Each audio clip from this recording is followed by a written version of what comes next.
এই মুমিন মুসলমান অন্যান্য আমলের পাশাপাশি বিশেষ 4টি আমল জিকির ও দোয়া করার মাধ্যমে মাসটি ইবাদতে কাটাবে, অর্থাৎ রমজান মাসটি কাটাবে।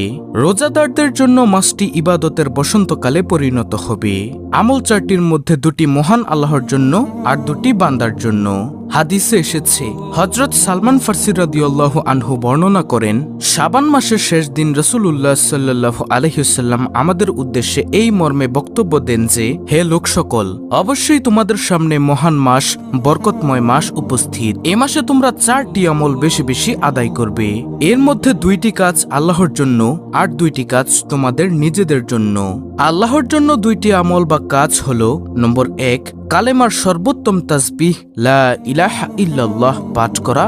2, আল্লাহর কাছে বেশি বেশি ইস্তেগফার তথা ক্ষমা প্রার্থনা করা। আপনাদের মনে প্রশ্ন আসতে পারে যে নবীজি সাল্লাল্লাহু আলাইহি ওয়াসাল্লাম কেন কালেমার জিকির করার এত তাগিদ দিয়েছেন? তাহলে শুনুন প্রিয় দর্শক, এই কালেমা মানুষ